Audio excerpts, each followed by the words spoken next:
Hey everybody, welcome in. It is the Razzball Fantasy Baseball Podcast. I am B-Don, joined by the handsome mustachioed man across me, the fantasy master Lothario himself, Gray Albright. How you doing over there, Gray? Hey, I'm good, B-Don. Thanks for noticing my handsomeness. Every week, I mean, it just shows so much across the screen that I just have to bring it up with the O'Neill Cruz shirt today that feels much more on brand. Actually, we can talk about Elly Cruz. I'll block out the O'Neill part. I need RotoWear to make me an Elly De La Cruz T-shirt, and also a Jordan Walker T-shirt. Actually, oh my God, one half Elly De La Cruz, one half Jordan Walker. Like one on the front, one on the back. Like, yeah, this way, if I'm coming towards you, I'm coming towards you like Elly De La Cruz, and if I'm backing up, I'm backing up like Jordan Walker. I don't know. I like the commitment to it. I like the commitment to it. Yeah, I committed to it. Oh man, yeah, I don't have actually Elly De La Cruz in any leagues, man. I'm really bummed about it too. I tried to get him in one league this weekend with Fab. I believe we went to the we being Donkey and I in our last place in our main event league. Our team is so bad. You know what? Next time I'm gonna try and make a note to myself: don't draft Grayson Rodriguez, Lance Lynn, and Alec Manello on the same league. Don't do it. It's not a recipe for success. Yeah, so that is the one league where we tried to go for Elly De La Cruz, and Donkey was like, we should go higher. I was like, well, if we didn't spend $400 for Matt Mervis, maybe we could have.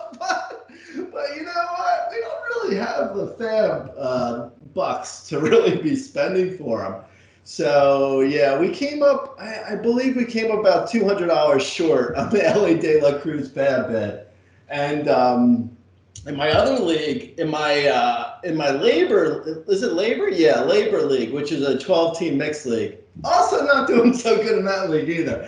But yeah, I'm in second place in Tout Wars though. I mean, they're not all failures. You can't win them all, you know. Yeah, it's like I'm not in last place in the labor league, but I'm not doing well. Anyway, in that league, it's $100 Fab, and I think I bid like $25 out of, I want to say 55, so almost a little bit less than half my Fab that I had left, and I was outbid there. I think someone actually bid $53. I think actually Craig Mish, the Marlins beat writer, I think he bid $53. So he got it. He got Elly De La Cruz. So anyway, I don't have Elly De La Cruz in any league, unfortunately, because I do love him. I mean, man, does he look good. I was like, you know what I was really sold? This is going to be a this is what they call in the theater business a soliloquy. this is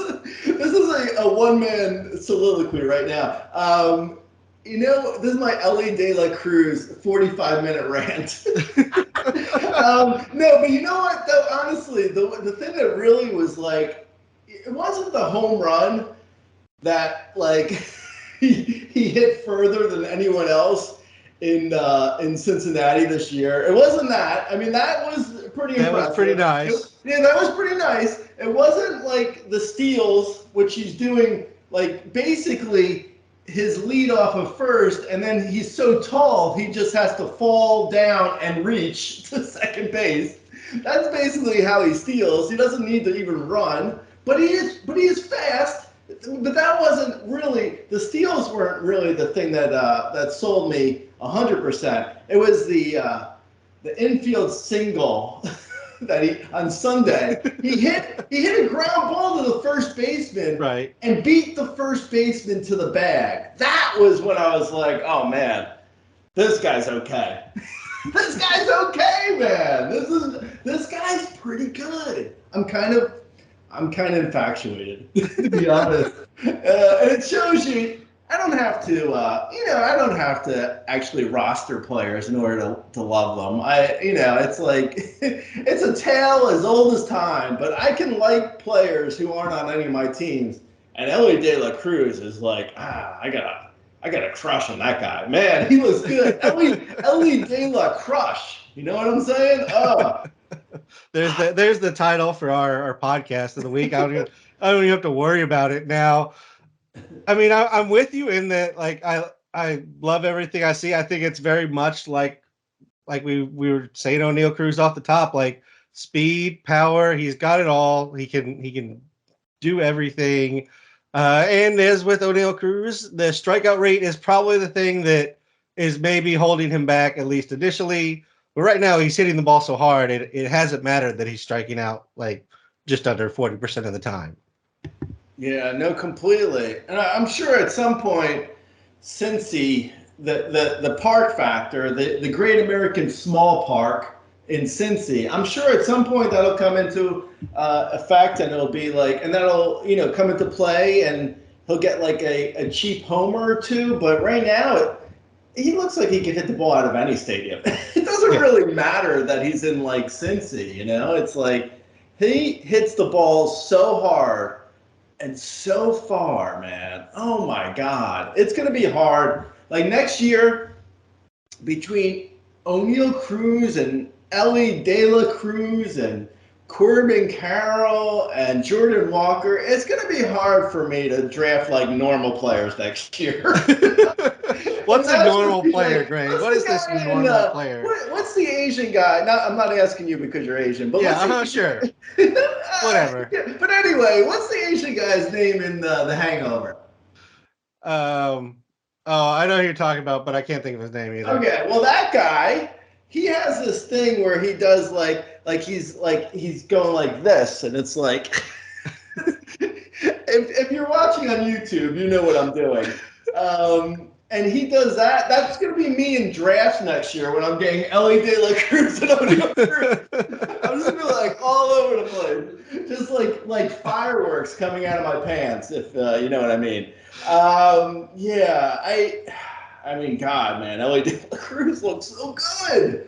Oh man, did you get him? Did you get him in any leagues? No. So as with you, like I don't have. I'm a early spender in Fab. I believe you spend it early. You grab guys that help throughout the whole season. It hasn't exactly worked out for me this year. I've missed out on an Elly De La Cruz here. I missed out on a couple of other guys. It's fine. Regardless, like I didn't get him in any leagues either, but I'm having so much fun just like watching him play. I feel like they need to have Elly Cam come on, like when like Bonds was doing his thing, and when they just cut over to Bonds. It didn't matter if it was like the ninth inning, down one, bases loaded. They'd cut over to Bonds and be like, "All right, we're gonna go to Bonds real quick because he's either walking or hitting a home run, and those are the only two options that are gonna happen." So, down one, bases loaded, it would be a good reason actually to cut over. You mean like down 10 runs and no one on base? No. I'm saying like the game, like it could be Red Sox Yankees. Oh, you're saying it could be you're saying the actual game. Gotcha. I gotcha. Yeah. Now I'm clear. So you mean like the Red Sox Yankees and the game's tied and it's the ninth inning, bases loaded, and they're like, 1 second, we have to go over to Elly De La Cruz for his third inning at bat. Exactly. That's what we need. I gotcha. It needs to be a camera. Like, if not, put it up in like the upper right-hand corner where the scores are. We don't need that anymore. It doesn't matter. We don't need to see the score for that. It's like that bad. It's okay. The O.J. Simpson in '94, but in a good way. Exactly. It's like, I'm sorry if it's Game 7 of the Knicks game. We're going to O.J. Simpson. Like, no, we're going to Elly De La Cruz now.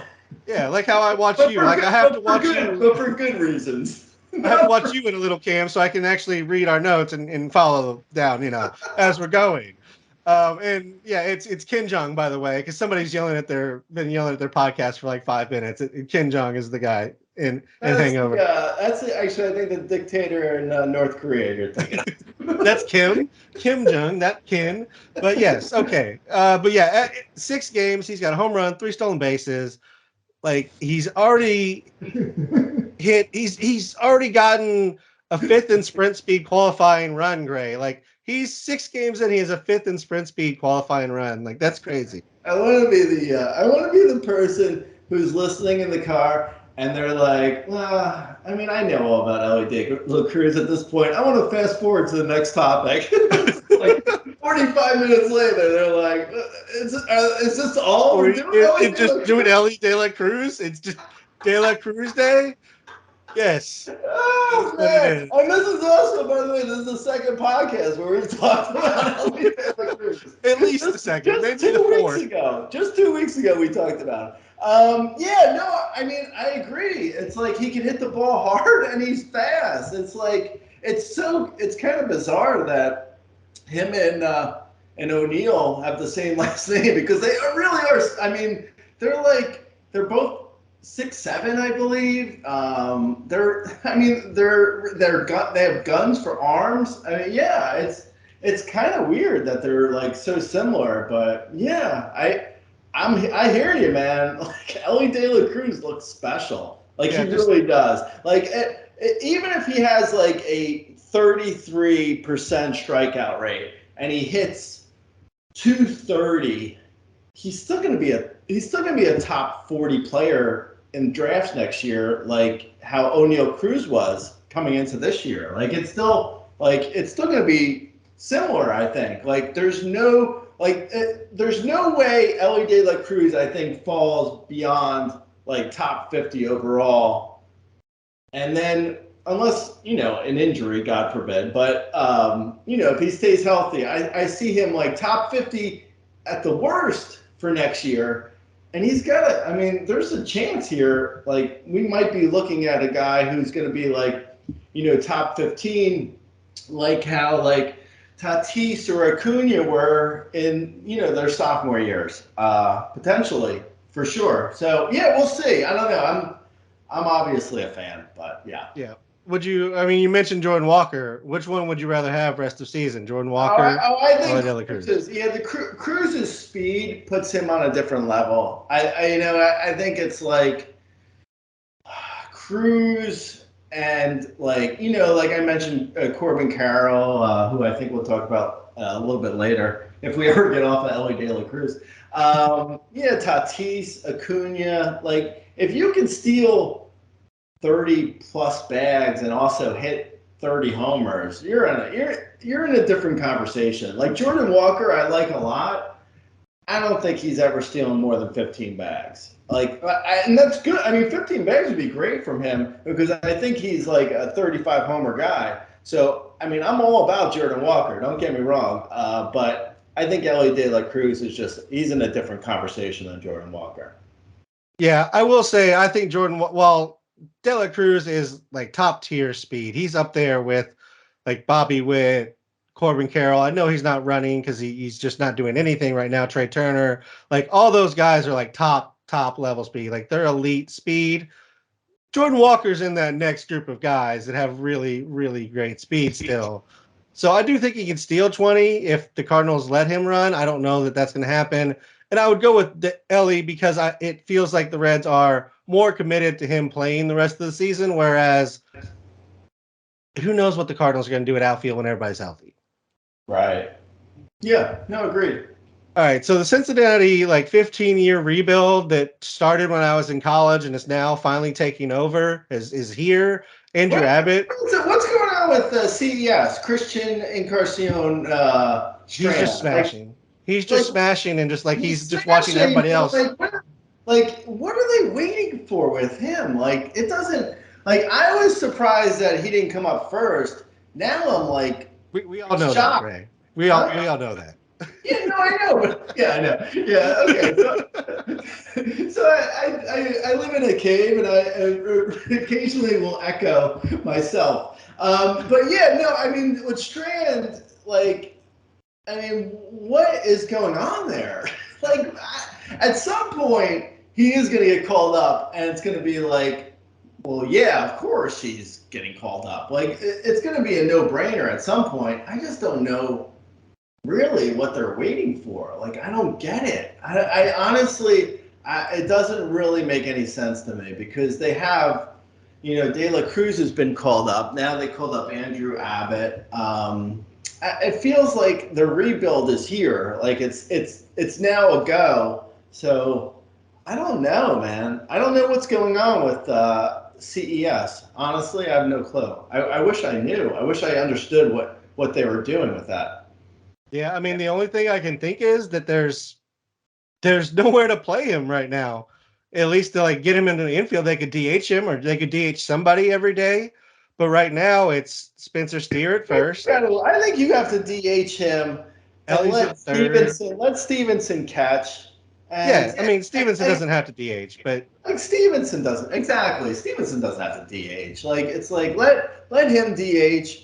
Stevenson can catch, 5 days a week and have his usual like catcher rhythm where he gets, sat like occasionally. Like, I mean, I don't think it would be that hard to get CES into the lineup, to be honest. no, I get what you're saying. It's very possible. It's just, when they're healthy. So Votto at some point is coming back. Maybe he just, I don't know. Senzel's coming back. Will Myers, Jake Fraley coming back. It's still a lot of people to fit in there and get him. Although none of those people really need to play if they're just rebuild is on. Like that whole list of people I said can ride the bench. Yeah, I would say, have a conversation with Joey Votto and be like, "Yo, man, your career's taking off on TikTok. Listen, we had a good run. Why don't you just retire, man? We've already paid you. It was fun. It was. We had a good time. Like we had fun for real. We had a 15-year rebuild around you. Yeah, like you carried us to third place some of those years, and we appreciate the Pirates who weren't even trying to win. You helped us beat the Pirates occasionally, so we appreciate that. But it's time you retired. Yeah, I agree. I think it's going to happen, but I think that's what's holding it up. Like, we'll wait and see what happens with Senzel. If he's out for any kind of extended period, then I think we do see Strand in some manner, and they move it and make it work. Andrew Abbott, you already mentioned him. He got called up. Fastball, curveball, shows the change. He has like a flatter curve or a slider as well. He's had 11 and 2/3 innings. He has 10 strikeouts, 7 walks, 0 earned runs so far against St. Louis and at home for Milwaukee. Do you like Andrew Abbott in a deeper 12-team league? Or is it 15 and above? I don't like him. As matchup. You know what? I like him in an NL only, but that's like, I would pick up anyone in NL only if they were in the NL. So that doesn't really do much good. Abbott, I feel like his command is just so bad. I would not go near him. Like, honestly, that he was, I think it was something like he was the first Reds pitcher in like 100+ years to have like a debut of 5+ innings, shutout innings, and then follow it with 5 more shutout innings. That's like such an odd anomaly that doesn't really make. I mean, it didn't make any sense because if you look at his numbers, you're like, yeah, he doesn't look very good. I wouldn't go near Andrew Abbott. Honestly, even in a 15-team mixed league, I wouldn't mess with him. His numbers look really bad. Like under the surface of like, under that pristine ERA, the strikeouts and the walks, and yeah, it's just, I wouldn't touch him. Yeah, I think it's a matchup play in 15-teamers, but yeah, you don't have to necessarily roster him. 12-team, probably avoid until we see more. And even then, like you said, I don't think this is necessarily something that's going to carry over. The curveball's nice. Like it's a nice pitch. So if he just kind of leans on that, maybe there's something on that side. Coco Montes called up the second baseman for the Rockies in AAA this year. He has 12 home runs, 4 stolen bases. He's at 321, 401, 560. He's at a 23% K rate.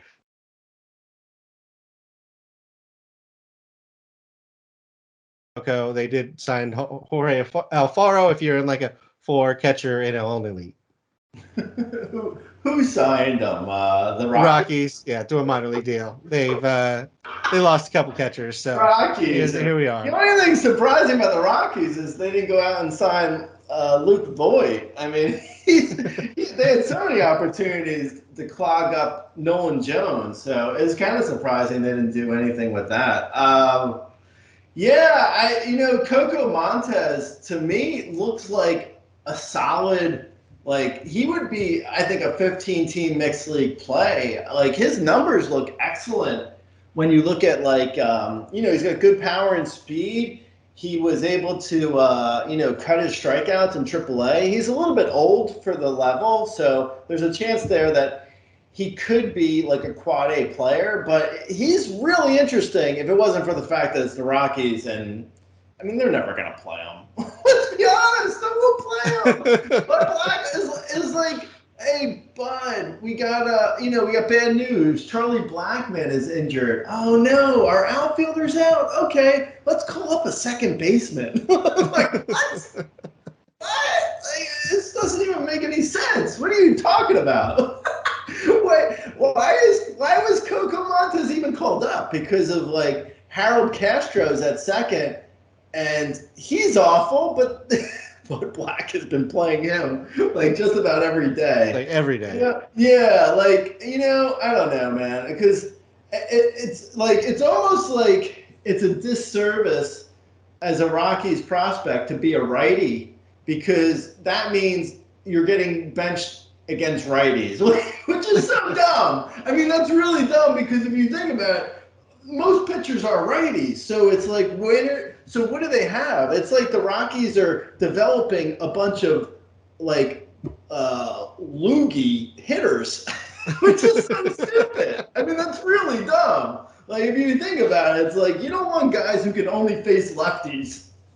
It's not the way to build a championship team. But somehow, the Rockies, I mean, they're just they're such a baffling organization to begin with. So, I mean, who knows? But I don't think Coco Montes plays outside of like some starts against lefties, which is, I mean, absolutely dumb. Like, don't get me wrong, it's not a smart move, but I think that's what's going to happen here. I just don't see him getting the proper at bats that would make him like worthwhile in like mixed leagues. In an NL only, yeah, of course. In an NL only, like I said, with Andrew Abbott, it's like, yeah, of course. But in an NL only, sure.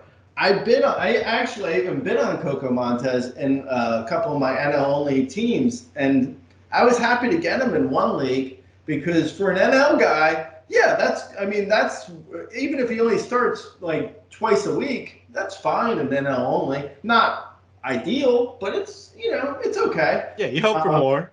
Yeah, but and who knows? Maybe he gets lucky and he actually like hits well against lefties, and Bud Black forgets to take him out versus righties. I mean, you can dare to dream, but yeah, I don't know. I like Coco. If Coco Montes was on like literally any team where he was getting everyday at bats, I'd be actually really excited about him. But I just don't see it happening with the Rockies. I would agree. For some reason they're going to play Harold Castro and just let that happen. They're going to carry 3 catchers. Move on from that and stop being depressed about how they run their organization. There are rumors that Ronny Mauricio is going to be called up for the Mets at some point soon. In AAA this year, he has 8 home runs, 9 stolen bases. He's hitting 320, 360, 524. He's got a sub 17% walk rate, a sub 17% K rate, a 4% walk rate. Last year in AA, he went 26-20, 259, 296. Is this kind of the next priority ad if he's coming up, Gray? Yeah, I mean, yes. But like, where is he? Like, where do you think his playing time is? I'll ask you, because I don't know. Where do you think he's playing? I honestly have no idea. Maybe he's going to DH some, but Tommy Pham's actually been hitting well, and they're already platooning him and he's a loogie, another great organization creating a bunch of loogies and just sticking them at the bottom of their order there. I honestly don't know where he would play other than DH. Yeah, I mean that's my hard. That's the hard part with him because I think he should play, I guess right? he could play second and you move McNeil out to the outfield. Yeah, I mean, I don't know. It's like it's so hard because they're kind of like Lindor obviously has to play, right? I mean, Yes. he's This not, he's not going anywhere. And then you have like, McNeil, who you mentioned, who can go to the outfield, but then like what happens in the outfield? Marte has to play. Ken platoon, I guess, but I mean, he's not indefinitely platooning. And then you have like Nemo, who's I mean, he's an everyday player. Like, he's not a guy you bench. Maybe against a tough lefty here and there, but even that, like, rarely. So I don't see where he plays if he gets called up. So I guess we'll cross the bridge of him getting called up when he actually gets called up. But when he does, I can tell you right now, unless there's an injury or someone gets randomly DFA'd by the Mets, I don't see myself getting that excited about him getting called up. Like, except for NL only, because, anyone in NL only or AL only if it were an AL team. But yeah, I mean, I like him. I just I don't see the area where I don't see his playing time. I don't know. Yeah, I mean it's completely fair. They called up Francisco Alvarez and benched him for a month, so I mean, it's definitely possible that they do something like that. I'm trying to find ways that it works. Like maybe Beatty moves to first base and Mauricio plays third. Although I don't think he's ever played anything other than shortstop, so any position is going to be kind of an adjustment for him. But he's I mean, he has to move off short. I don't know why that process hasn't started to happen already. To be honest, that seems a little short-sighted, but that's fine. That's the Mets organization. Speaking of sad call-ups, Joe Adogo called up. I got excited to put him on the notes. He hit a home run. I was like, all right, we're back on the Joe Adell train. Sit back down. He should honestly, Joe Adele probably has a class action lawsuit or something. Like he could probably sue the Angels or sue someone because like what's going on right now with him? I mean, he's got nearly 20 homers in 55 games. He's got 18 homers in 55 games in AAA this year, hitting 278. I mean, the strikeout rate isn't great, but come on. Like he's bored. He just 18 doesn't homers, care. 18 homers in 55 games, and he's 24. I mean, it's like you're wasting him. Like, why don't like just trade him for an arm if you don't have room to play him? Which I mean, fair enough. The Angels really don't have room. That's fair. If I'm the Angels, I probably wouldn't have went out and got Renfro. I probably would have actually just played Adele, like, or set up my team to play Adele, like coming into the year. Like, I probably would have done that if I was the Angels, but they didn't do it. So it's like you're not benching Ward, Trout, or Renfro indefinitely. So it's like just trade Adele, just trade him, man. It's like I mean, this is so obvious. It's like, come on. Yeah. It's such a waste. I mean, what a waste. Like, honestly, like, I think he should sue. Sue, man. I would totally be, put a, I'd put a hat on my head and shave my mustache and become a jury member. Nobody would see I it go in coming. disguise. Most people go in disguise by putting on a mustache. I would shave my mustache and go into the jury. Put in contacts.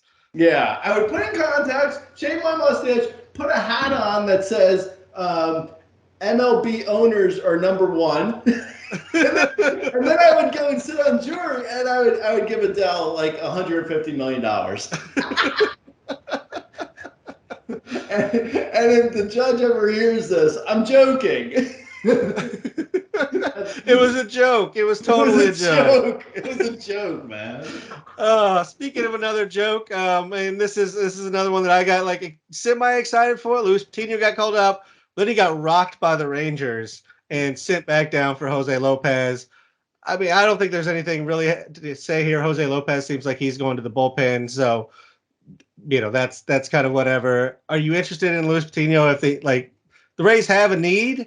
Do you think Patino is going to get a chance? Because I don't know. He's always been an exciting arm, but I don't. It's Yeah, no, another Rays weird I one. feel like with like you're like I totally think like your stuff, but if it were between you and the Rays, and the Yeah, Rays are saying Patino isn't ready, I guess yeah. he's not ready, man. Then he's not ready. I mean, his numbers at AAA this year have been absolutely I'm gonna absurd. side with the Rays only in this one instance. No, I mean that's fair. That's totally fair take there. And yeah, Yeah. I mean the numbers aren't great on Patino, so people are like, yeah, the Rays are right. You're an idiot. Edouard Julien is back up for the Twins. That's exciting, and it looks like he has at least a somewhat extensive stay. Jorge Polanco is going to the IL with a hamstring strain, the same hamstring that he just came off the IL for, and they say it's worse this time. So I'm thinking at least a month, if not longer, for Edouard Julien. 38 games at AAA. He had 5 home runs, 3 stolen bases. He's hitting 293, 435, 496. He had 21 games up at the majors. He hit 246 with 4 home runs and a stolen base. I think this is kind of a sneaky one that went under the radar, like in pickups this week. Yeah, no, I think you're probably right. I think it was probably a guy who should have been bid on more aggressively for Fab and probably wasn't in most leagues. I think Polanco is toast at this point. I mean, maybe he comes back later in the year. It's like anytime. It's sort of like with Brandon Lau, the Rays first baseman. Like whenever a guy is like so injured that he is still injured when he gets back to spring training, that's not good. That's not good. It's not a good sign.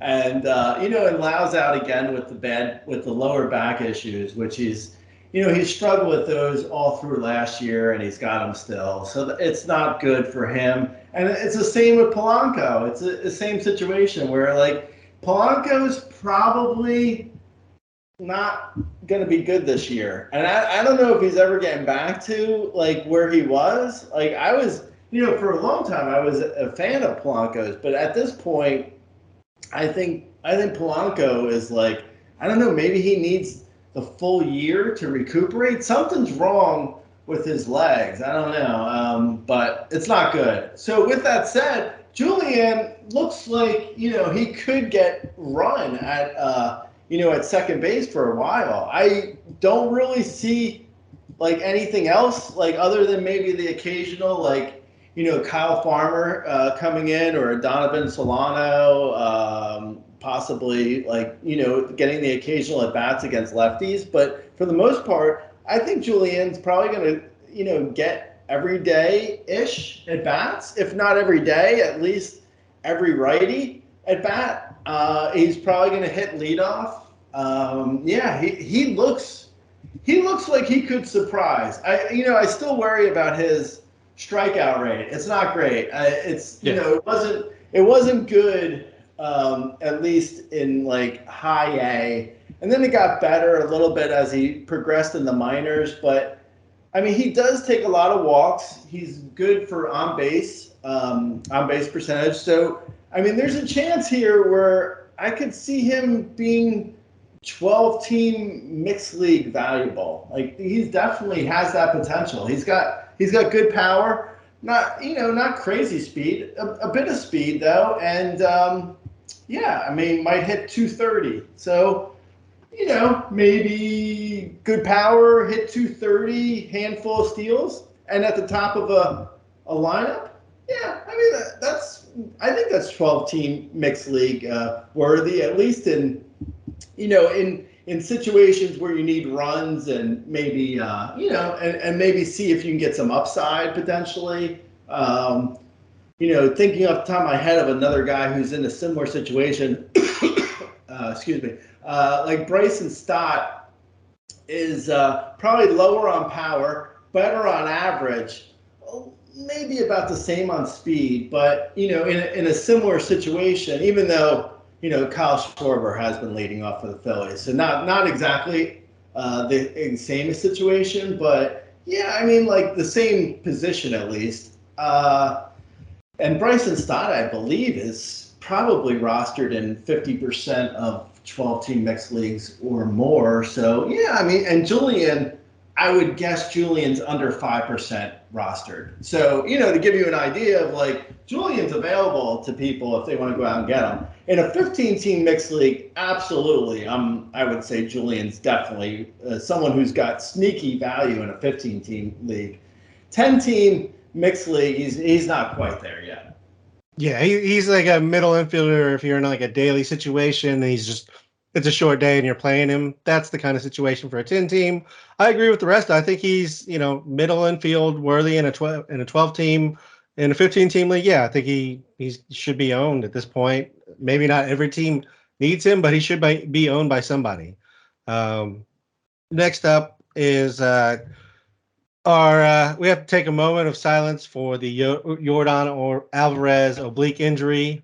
Oh man, yeah. Someone actually in the comments said something like, "Is Yordan injury prone?" And I was like, "Oh, I don't want to say that. I like Yordan too much. I can't say that. I'll say it. I mean, he's always kind of had that label. Don't put me in that situation, please." He's always had that label. Like even coming through the minors, it was like he doesn't stay healthy for a full season, but he's going to crush the ball while he's there.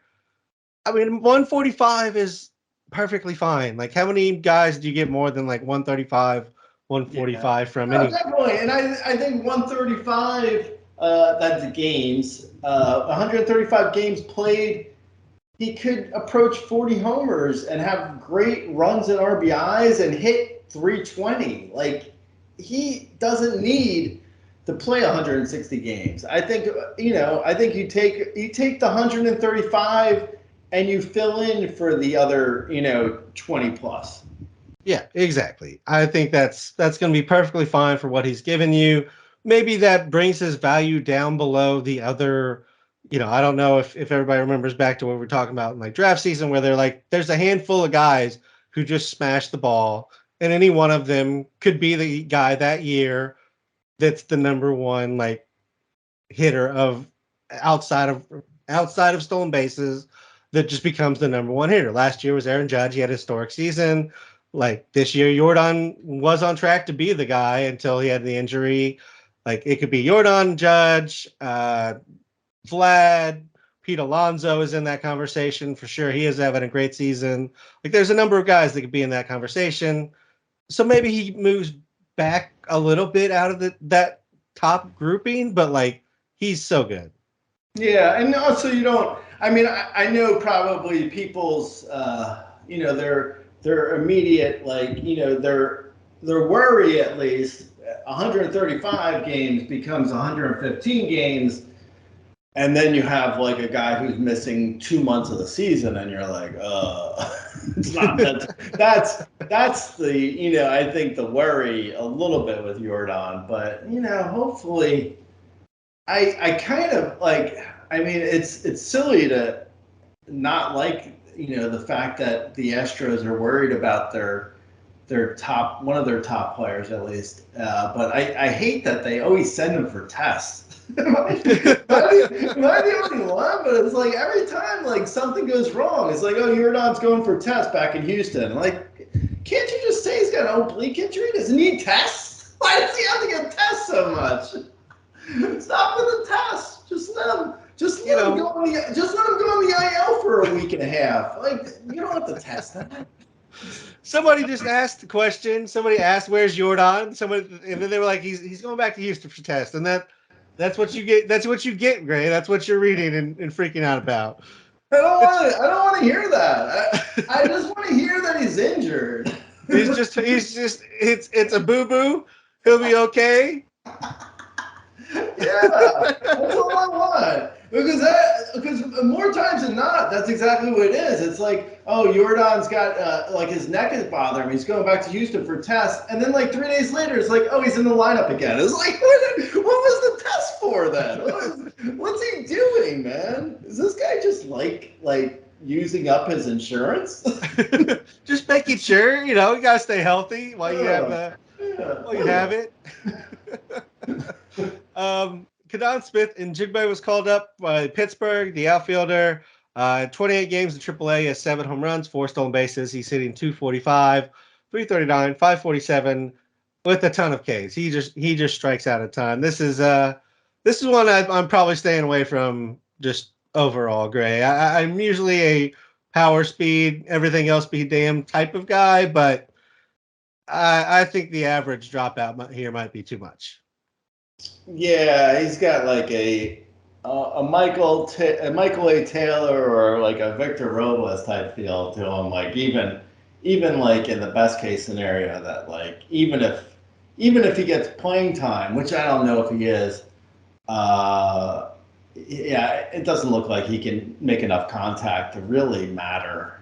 At least outside of NO only, and even in NO only, he's really kind of scraping the bottom as of right now, at least. I don't know if he gets real playing time.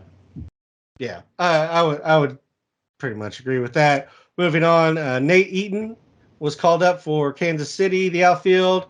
He may already be going back down. I'm not sure what his status was for this, but he has 2 home runs, 10 stolen bases. He's hitting 290, 347, 464, 18% K rate, and a 8% walk rate at AAA. If he's staying up, are you interested in Nathan Eaton at all? It's either Nate or Nathan. It just depends on which system you look at. Nate Eaton. I think, I don't think he has enough playing time, and I'm not really interested in him. Even if he weren't playing every day, then there's a conversation to be had. But I don't think he's going to have the at bats to matter outside of like AL only, and even there, like you said, he could have already been sent down. I don't think there's anything really there. Yeah, I would agree. I think look, if you are desperate for speed, maybe you could put him in there in a deep league, but that's about the only thing I'm thinking that you could even potentially use him for.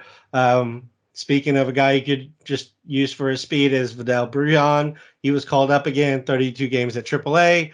He has 4 home runs, 9 stolen bases. He's hitting 238, 355, 412, 32 plate appearances in the majors. He's hitting 172 and hasn't done really a whole lot of anything else. This guy that like at one point was in the top like 20 of prospects, and I mean, it always just catches my eye when he gets called up, but I don't know that there's anything here, Graham. Yeah, no, not the way the Rays are playing him.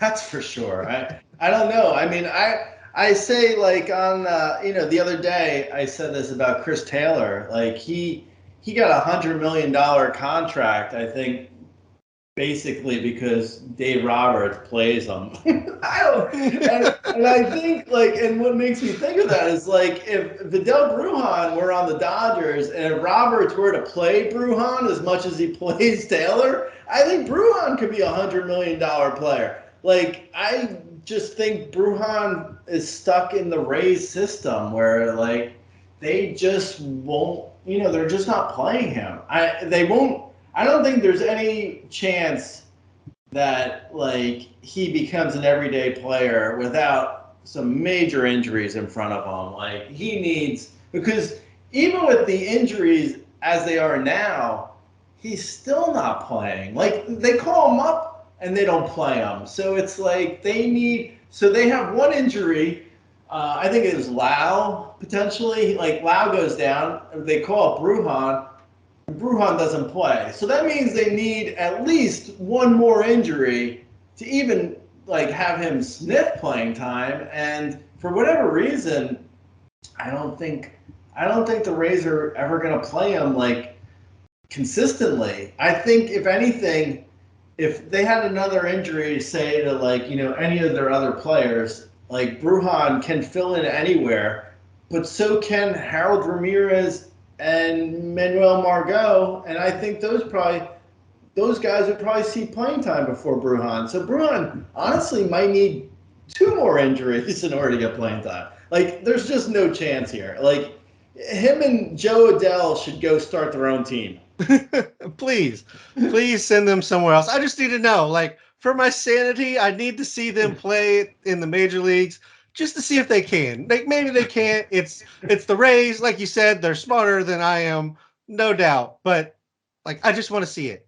I just want to see them play. Like who says, like, send Noah Syndergaard to the Rays and he becomes a Cy Young candidate, and send Brujan to the Dodgers and he becomes like a top 15 fantasy player, like, immediately. Leads the league in runs somehow. Like, literally, as soon as they step off the plane, it'll be like transformed.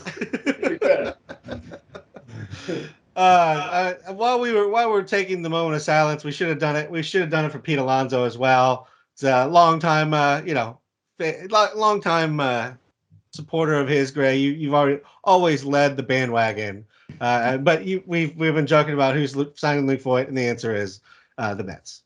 Yeah, the Mets. The Mets. Yeah. I mean, Pete Alonso's, that was a brutal blow for my teams, because I had Pete Alonso in a bunch of places. I think, Luke Voigt signed. I think he might even signed a minor league deal. I don't know, but like, even if Luke Voigt like is in the major leagues for the Mets, I don't think he's necessarily an everyday player, even for the Mets. Even without Pete Alonso, like, I think, unless they DFA Vogelback, which they could. It wouldn't shock me to see Vogelback at DFA. Yeah. And then Ventos is like, he's a good first. He's kind of corner man DH, and I mean, you could see Voigt getting like platooned at best. Like, so even if he gets called up and he gets platooned, he's got to do something for most leagues before he's really fantasy viable. So I don't know, but the Pete Alonso thing stinks, man. I lost Pete Alonso and Yordan Alvarez like within like 3 days of each other. I'm on the struggle bus already in a bunch of leagues, and that was like, that was bad. That was bad. And then like Vinny Pasquantino, who I think that's our next one. You go ahead, you can intro it. You already did. I mean, he's hurt too. Just adding to the injuries that are piling up. Yeah, and like the Pasquantino one, like Alonso. I mean, the Alonso one, as bad as it looked, I kind of like prefer that, because at least you saw where the injury happened. Where with Pasquantino, they're like, oh, he has shoulder instability. Like, what does that mean, bro? What is he using his, like, is his shoulder no good for Jenga? Like, what are you talking about? Like, what does that mean? It's really bad on a snowboard. Is he like, he's gonna tip over when he gets off of the ski lift? If he's on a snowboard, what's he doing on a snowboard playing baseball? Yeah, you know what? I mean, I'm getting daffy here, but I don't know like what that means. Honestly, I don't know. I mean, I know people tune into this and they're like, well, Gray's like practically a doctor. But I don't know what shoulder instability means. Hopefully he's fine, because that sounds like the kind of thing where like Brandon Lau, not to keep going back to Brandon Lau, but that sounds like the kind of thing that's like just props, like just like shows itself randomly, and he has to miss like weeks at a time. Like, I don't want to put that on him, but that doesn't sound good at all. Shoulder instability. Like, that sounds like one of those things where they're like, we don't know what it is, but we're going to say it's shoulder instability. Like, I don't know, man. I honestly, I'm pretty concerned about that. Anyway, with that said, you just got to, hold on to him and hope he's fine. But anyway, Nick Prado looks pretty good to me. I mean, he's hitting for a high BABIP. Right now it's over 450, which isn't sustainable. But he could probably hit for as much power as Pasquantino this year and have, maybe a handful of steals. He's not going to hit for as good an average, even though right now he's hitting for 288. He's probably more of a 235 hitter. So his average will be less than Pasquantino, but he should hit for about the same amount of power and steals potentially. So yeah, I like Prado a lot actually. I think he's a good, he's a good grab in 12-team mixed leagues and deeper. The 10-team is a little too shallow, I think, for Prado right now. Yeah, I think 12 team, but you have to know that like it's a streamer, and there's gonna be a wall at some point where this 288 is just gonna bottom out completely. But he's hitting, at the top of the lineup most days, so you could do worse than Nick Prado right now, as he's just hitting everything. So enjoy it while it happens. You mentioned Corbin Carrolll earlier. I just kind of wanted to bring him up because let's talk about like where he's starting to fit in for next year, and as we're moving forward for the rest of this year. Like it feels like he's maybe potentially number 2 behind Acuna, and that's it. Am I crazy? He's right now, on the player rater right now, he's number 3 behind Acuna and Freeman. Freeman, Yeah, I was wrong. How'd you feel about Freeman coming into Yeah, I was wrong. I didn't realize he was going to steal like more bases at 35 years old. Yeah, no, I've been wrong plenty. I didn't realize he was going to steal more bases. I'm just messing with you. But Corbin Carrolll, honestly, like if you watch him play, like he feels like the kind of guy, like even if you're not a scout, you can watch Corbin Carrolll and be like, yeah, this guy's a top 5 fantasy really guy. Good. It's pretty obvious. So you can look at him and be like, yeah, I mean, he can hit a gapper and get a triple like nothing. Like he's so fast. Like he's probably I don't have the sprint speeds in front of me, but I gotta imagine he's at least top 5 in sprint speed. I mean, he's 1 or 2. Like yeah, probably 1 or 2, right? I mean, he's number 4. Sorry, he's number 4. Like I don't know where Ruiz is. What did you say? He's number 4? Yep. Okay, so like top 5. Yeah, I mean he is so fast though. But you have other guys like Ruiz and like guys who are just burners. Corbin Carroll's got power. Like he could hit 30 homers. He looks so good, man. It's so. I was thinking of this the other day that like between like Corbin Carroll, De La Cruz, O'Neal Cruz, Acuna, like it feels like it's a Carl Crawford renaissance, right? All these guys that are like 20 to 30 homers, 50 plus steals, hit for a good average. Like it's, I mean, Elly De La Cruz could potentially hit for a bad average, like we mentioned earlier. But like there's a lot of guys right now that can go like 25, 50, 280. That's really good for fantasy, obviously. So yeah, I mean Corbin Carrolll. I mean, what do we have? We have Acuna, Corbin Carrolll. I mean, like who else? Like Tatis? I don't know. Like, I mean, probably I guess belongs in the discussion. It depends. In a daily league, you can obviously make a case for Ohtani. Yeah. Depending on where he ends up, in the offseason. But Wander because his like average is. I mean, he's not going to bottom out. No, yeah, right. Like Wander is great. I mean, Wander's another guy. Like he's not quite as fast as Carroll and Acuna, but Wander's another like. I mean, he's probably 30, a 30-30 bet, potentially more. I mean, it's like he's running a lot. Julio. Yeah. I mean, there's some really good Bo Bichette. No, I'm joking. Not Bo Bichette. He's not stealing 30 bases. That's not happening. Not unless he's getting caught 70 times. Yeah. No, I'm joking. Bobby Witt could get super hot, and he's got the speed to do it. But yeah. I mean, But that's like he's got to get hot. I feel like Bobby Witt's going to be an average drain to a certain extent. I mean, not like terrible, like unsustainable or something, but I mean, he could have a crazy Babbitt year where Bobby Witt could hit for a good average. I mean, that's possible. But yeah, I mean, Acuna, Corbin Carrol, Ohtani, Wander, that's like, I mean, there's very few guys in those elite guys, but those guys are, I mean, they're there right now for sure. Corbin Carrol looks incredible though. I mean, he looks nuts. Like just focusing on Corbin Carrol, like he looks so good. Like I'm so glad I got him in, like, you know, I have him in Tout Wars, 12-team NL only. I have him in a couple.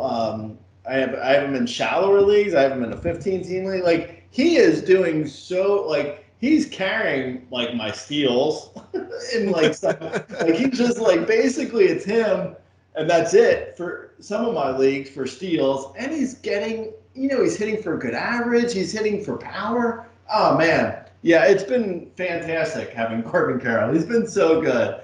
He is basically like. He is an Acuna injury away from being like the best guy in fantasy. Yeah, I mean it's gonna be like him, Acuna, Julio Rodriguez. Like that's gonna be the trio going in the next year. Yeah. And you're just gonna have to decide which one of those three you wanna ride with. And normally you just honestly go with the youngest one, but there's always that second season thing. So I'm sure Carroll will probably end up third of them, but they're all amazing. Oh, totally. But you know what? With that in mind, though, like speed doesn't slump. So it's like even if he gets like in a bad way in a bad slump, like he could steal 35 plus, 45 plus bags, even like in a slump where he hits 240. Like that potentially. I mean, and you don't want that, but he could still steal 40 plus bags. Yeah, absolutely. Let's play a quick game of everybody's favorite. I mean, it got such rave reviews last time, Gray. We have to bring it back. All right, scientific fact: Sex Panther or I don't believe you. You should qualify. Tell people what they mean, because honestly I don't even remember. All right, so this is Anchorman themed. If you've never seen Anchorman, I'm sorry. That's on you. Go watch it. So scientific fact means Gray believes in the player. He believes in what they're doing. Yeah, they're good to go. Sex Panther, 60% of the time it works every time. So this is a streamer. This is, you know, it's a hot streak. Enjoy it while it's going, but it's gonna stop. And then there's I don't believe you, and that is you don't believe them, and you should trade them or move on, or you know, maybe you enjoy the ride, but there's not really real belief there. Let's start with just Dong. JD Martinez, since returning on May 12th, he's hitting 295, 319, and he's hit 12 home runs. Gray, is just Dong back to just Donging? I was actually surprised. I thought he'd be a Sex Panther, but he's kind of scientific fact when you look at his numbers. Like his hard hit percentage is out of control. Like his soft, well, yeah, I guess that makes sense that he would be all hard and not soft. Now we're getting in a weird place. Let's get out of the weird place. If you fast forward through Elly De La Cruz and you just stopped right there on he's just Dong is all hard and not soft, and he's not a Sex Panther, you're confused, and I can understand why. I mean, he looks like he's back to his old self. I mean, it's surprising to me because honestly, I was out on JD Martinez coming into this year, and I think he's still potentially prone to like injuries because he's older, and you know he hasn't. I mean, he has more or less stayed healthy for like the last 5 or 6 years. Like it hasn't been like a matter of him not being healthy. So I don't want to necessarily say like he's injury prone. He was way earlier in his career, but he's not anymore. At least not recently, but he is older, so you never know what could happen with maybe he gets like dinged up. But right now, He's getting donged up, baby. Yeah. All right, he's got 16 home runs on the season. If I put the over under at 12, are you taking the over for the rest of the season? We're about 40% of the way through. Oh, over. Over? Okay. Yeah. Easy over. Yeah, that's easy over. All right, his average right now is 269. You taking the over on 269 rest of the season? No, that's actually close. I would say 260. Yeah, I think I'll take the over. Like the average has always kind of been there. It was the power I was a little bit worried about. So I think I'll take the over on that one, but I think that's a good number. Like I think 270's right about where I expect him to finish this season. Yeah. So scientific fact on JD Martinez, I think again, like 2 weeks ago, I think we both would have been in the Sex Panther, alley there. But yeah, I mean he's crushing. Luis Arraez has the number of strikeouts. Are just starting to hit puberty at 13. He's hitting 397, but with one home run, one stolen base. He's number 85 on the player. I was shocked that he was only number 85 on the player rater. It shows. Honestly, that kind of shows you how useless average is. How dumb average. It is. He's hitting 397. Great. That's crazy. Meantime, he's probably like top 5 on the ESPN player rater because they overrate average so much. I think that says a lot that he's that low on the player rater and he's hitting 400. It's like he really is a one-trick pony. I'm going to say it depends on what you need, though, because if you need average, I do think he's scientific fact for average, but he has one homer and one steal on the year. That's like ridiculously terrible. That's so useless outside of like the batting average. So the batting average, I do think scientific fact, but everything else about him is 100% Sex Panther, or I don't believe it. Yeah, it's basically non-existent. He's gonna hit up in the average, so the runs are there, but like that's it that you get out of him. I'm still surprised at hitting 397.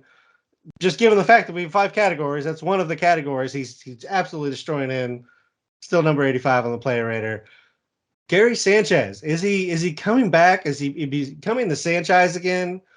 14 games, he has hitting 5 home runs. He has 5 home runs. He's hitting 267, 306, 644.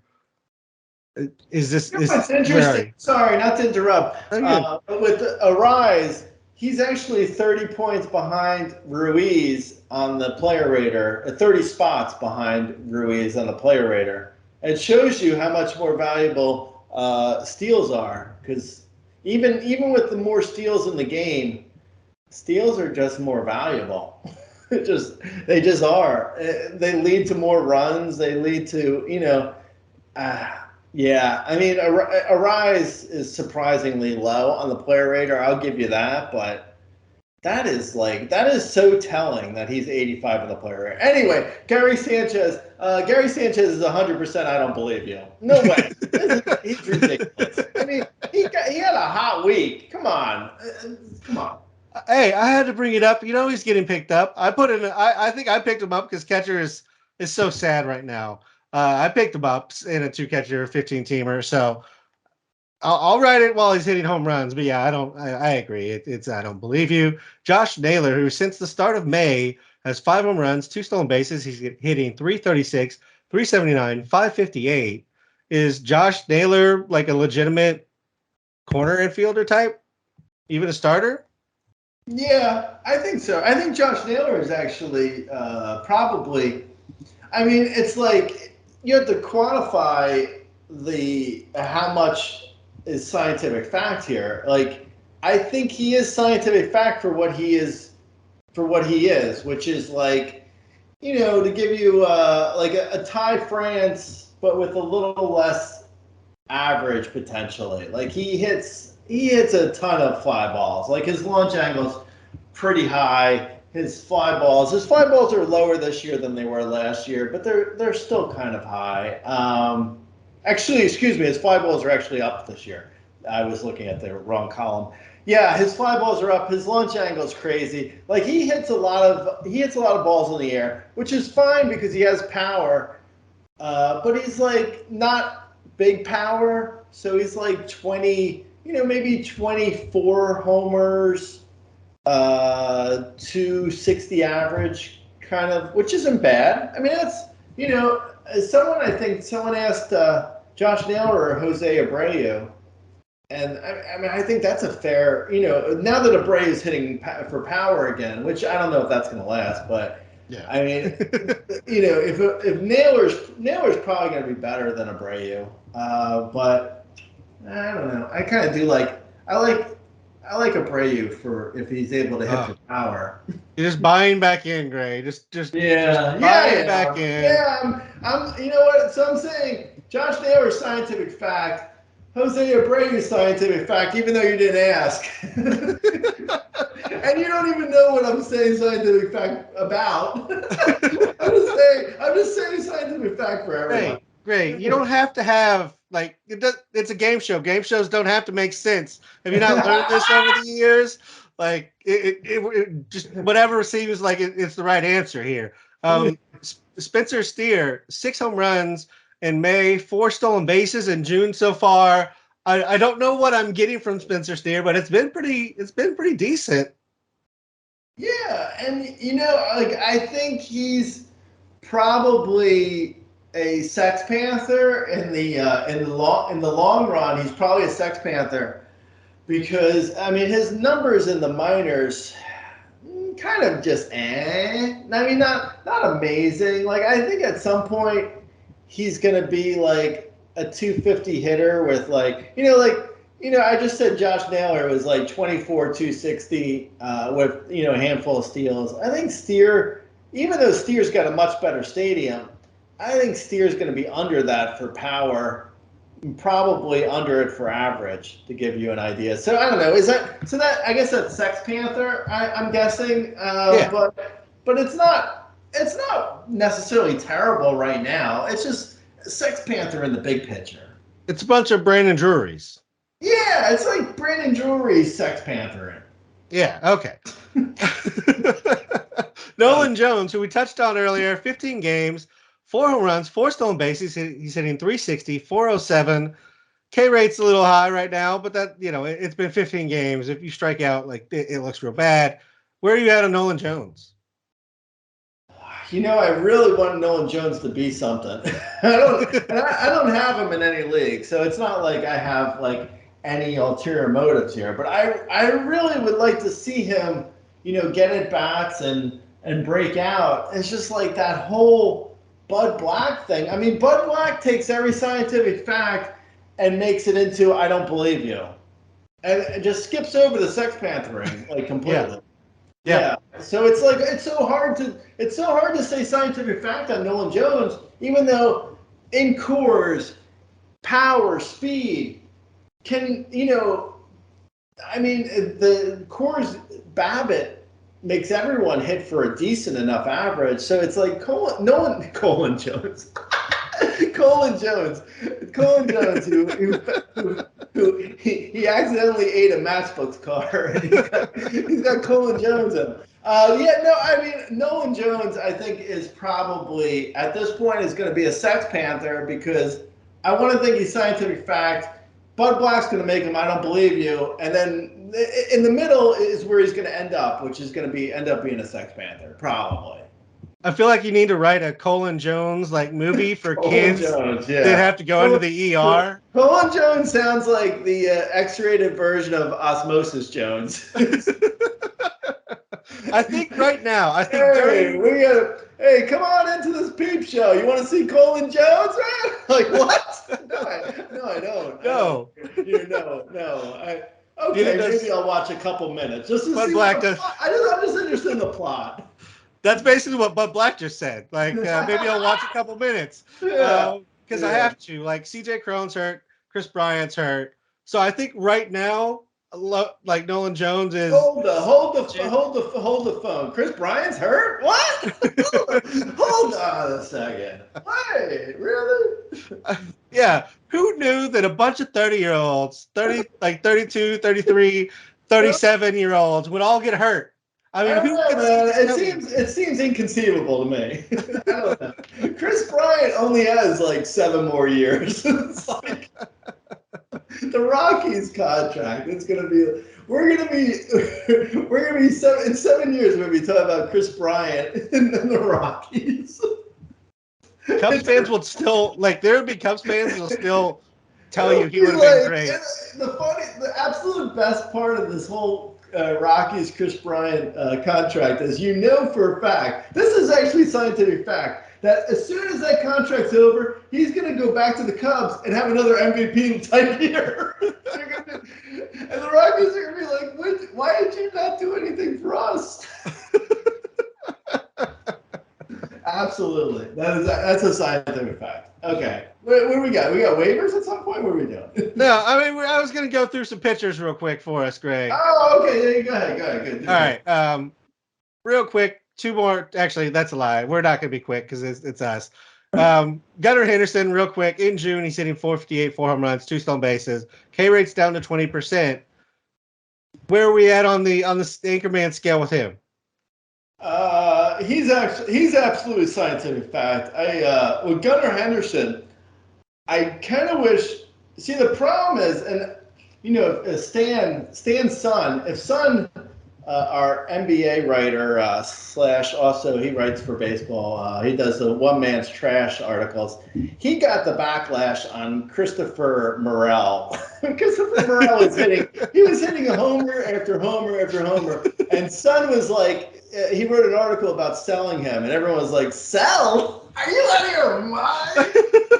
Dude is hitting a home run every game." But that's how I feel with like Gunnar Henderson. And last month I should have been saying to buy Gunnar Henderson, but the problem with that is everyone people have such myopic looks at baseball, and they're like, buy. He just went 0 for 4, you big dummy. Yes, I know he went 0 for 4. You should have bought him when he was going 0 for 4. Now, anyway, Gunnar Henderson is absolutely scientific fact. He's going to be, at the end of this season, I bet you he's going to be a top 100 overall, maybe top 75 overall player. And I wouldn't be surprised if he's drafted again next year in the top 50. I think he's going to be good for a long time, Gunnar Henderson. I think he's probably a guy. He's not going to have the fantasy impact of a Corbin Carrolll or even Jordan Walker. I think Gunnar Henderson, unfortunately, is more. He's better for real baseball because he's well-rounded, but he doesn't have really standout numbers like some of the other guys. So. I think he's gonna be good for a long time. I just don't think he's ever gonna be so good that we're talking about him in the top 5 or something, Right. Kind of a I don't know, like a Brian Reynolds, where he's a really good real life player, but for our game it just doesn't translate to the same kind of value. Yeah. All right, I'm gonna give you 2 pitchers, and then we'll move over to some bullpen and pickups news before we get out of here. John Gray, who is number 1 starting pitcher over the last month on the Player Rater, Gray. I saw him at the top, and I have to ask about him. Yeah, that is shocking. Well, he's definitely a Sex Panther because he's got the name Gray. No, because of his numbers. I mean, I don't believe you. A Sex Panther leaning into I don't believe you. I like the ability to get wins with the Rangers seems like it should stay there, and I don't think he's going to necessarily bottom out.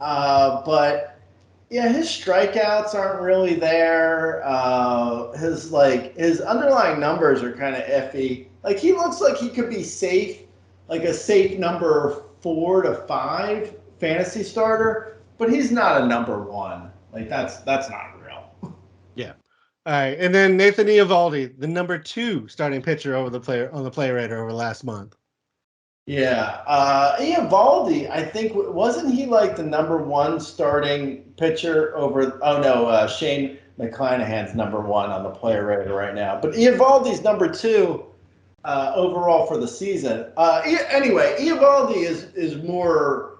he's more real. He's more scientific fact than John Gray. Like Eovaldi, not necessarily this good, but Eovaldi could have like a under 3 or low 3 ERA and solid Ks and, give you, I don't know, 180 innings, like 180 innings of like an 8.5, 8.7 K per nine, a low, good, really good command. I mean, that's what makes him so interesting is his command is probably under a 2 walk per 9. And then, that translates probably to, at worst, like a low 3 ERA, like maybe a 3.3. And right now he's at 2.5. So, up a little bit from where he is. But again, Rangers should give him wins. So, yeah, I think Eovaldi, I was joking on the site. I joked around about like the AL Cy Young and the NL Cy Young, with Eovaldi being the AL and the NL being Julio Teheran.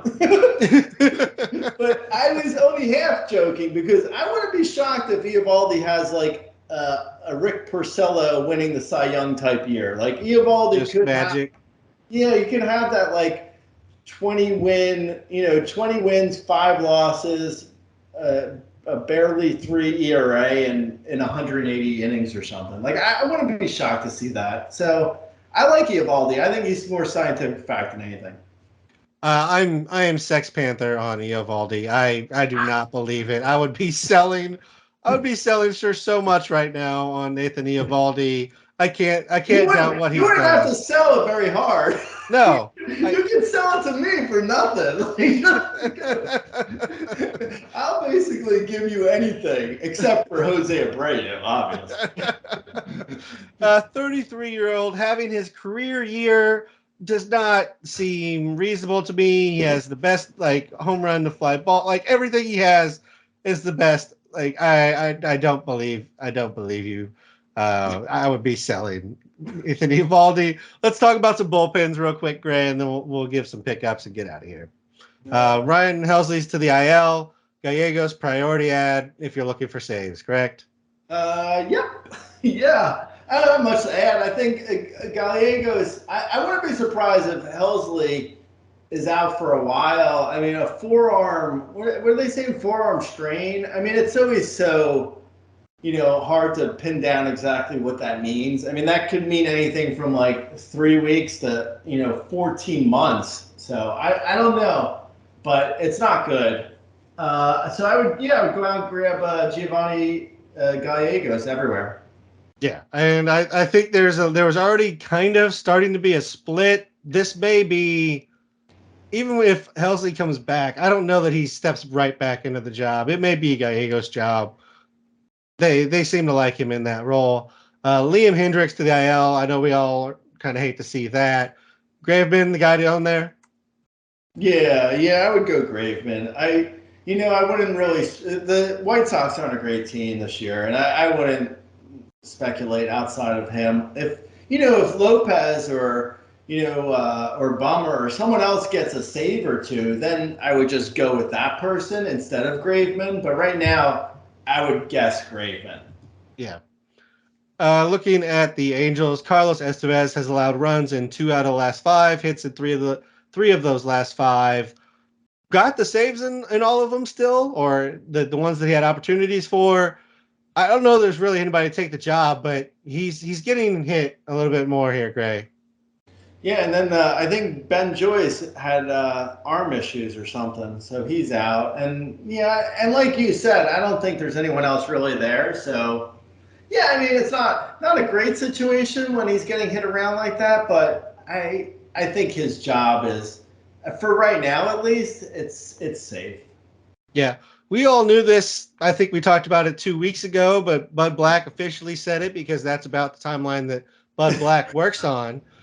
Pierce Johnson is officially, mercifully, out as the closer in Colorado. It's Justin Lawrence, Jake Bird, Daniel Bard is basically what he said, but it seems like it's Justin Lawrence. We talked about that last week, right? Yeah, absolutely. Justin Lawrence, I think, is the guy, and I wouldn't, again, similar to the White Sox, I wouldn't speculate any deeper than Justin Lawrence and anything outside of like NL only. Agreed.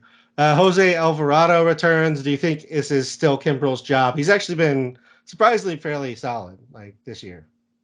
Yeah, no, I mean, Kimbrel is, I mean, I don't really love Kimbrel or Alvarado necessarily that much, but I think they have like maybe a 70-30 split right now with Kimbrel on the 70 side, but yeah, I mean, it's probably a fluid situation. It depends too if Alvarado stays healthy because he had arm issues. So yeah, I don't know. Kimbrel is probably the only thing I would really go near it in that situation, but I could see Alvarado becoming the more dominant side of the closer situation. But like you said, I mean, Kimbrel's ERA is awful, but he's got like a 14+ K per nine. I mean, he hasn't been that bad. No, if you look at the numbers, it's mainly like 3 blow-ups that's just caused it. That's what happens with closers. It looks really bad, but if you let a closer pitch for like, if he's getting blown up, you just leave him in there because you don't bring anybody else in. That's what happens. And he wasn't necessarily the closer when those were happening. So I do think there's a little bit of fluidity in like Alvarado, Sir Anthony, even Gregory Soto at times. They seem to like click and they're really good for a period of time. And so in those periods of time, I could see them adjusting and maybe going with kind of a split job. But I think it's Kimbrel's until something drastic happens. And this is another one we discussed last week. Clay Holmes seems to have gotten the closer role back for the most part. Yeah, no, I think so. I think Clay Holmes and, outside of like AL only, I'd probably drop everyone else that you were speculating on in the Yankees bullpen for right now, and I would just say Clay Holmes is the guy. Yeah, I would agree with that. If you want to hang on to Michael King because he's giving you multiple innings and strikeouts and the numbers are good, then that's fine. But as far as saves go, I would expect it's mostly Clay Holmes moving forward. And now, why don't you give the people some pickups and we'll get out of here, Greg? Okay, well, you mentioned earlier Gary Sanchez. I'll add Nick Fortes. And also in Chicago, I picked up Miguel Amalia. I'm probably saying that wrong. The catcher there. So those are a couple catchers you can look at. Jake Bowers has, been hot. IKF. Isaiah kind of falafel has been, hot. You mentioned Tommy Pham earlier. Emmanuel Rivera, Arizona Diamondbacks. He's been really like hitting well, but they have Josh Rojas, and also for whatever reason they play Longoria occasionally too, which really doesn't make any sense. Anyway, moving on. Ryan Noda has been really hot for the A's.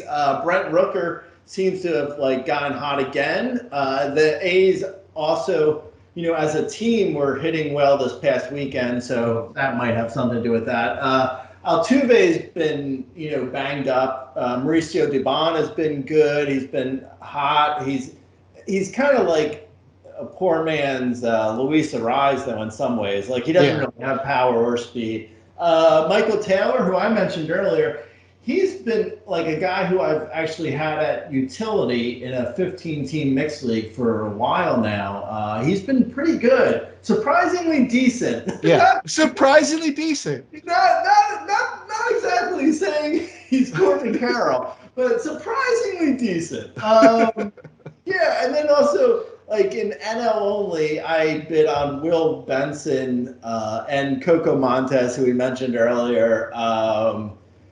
Yeah, that's who do you have? You have any pitchers beat on?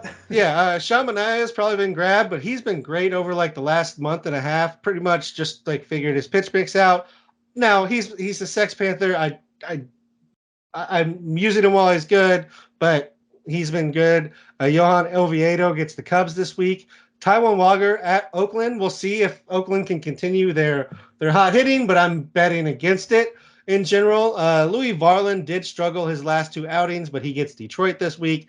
Ben Lively is kind of in that same boat. He struggled the last couple. He gets at Kansas City, though. Julio Teheran is back from the dead. He gets Pittsburgh this week. Ranger Suarez, if you Like he was available in a number of my leagues, just kind of came back from the IL very quietly at Arizona. That's really not a bad one to start him.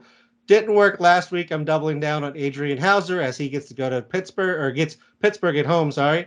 And then Kyle Hendricks is versus Arizona after a strong outing last. Yeah, how about Kyle Hendricks throwing a one-hitter through 8 innings, right? Yeah, Kyle Hendricks was very strong. Hey, what's that? Hey, surprisingly decent. Surprisingly decent. You can say that about the Cubs, like, pitching staff in general, like, across the board. Surprisingly decent. Not to already drag this thing out longer than it needs to, but I like how David Ross doesn't play Christopher Morel for like 5 games, and then all of a sudden he's the number 3 hitter. Like, dude, you don't take a guy out of the lineup, then hit him number 3. You just don't do that. I don't know. Anyway. Yeah, that's a tough one. I don't know what's going on in Chicago with Chris Morel. It's very frustrating as a Cubs fan. We'll leave it at that. Yeah. You can, if you have specific questions, as always, come find us on Twitter. I'm at RazBeaton. Gray owns the at Razball account. Find us on youtube.com/RazballFantasy. Like, rate, review, comment, all that stuff wherever you're listening to us on the podcast or on YouTube. And until next week, Gray, talk to you later. Late.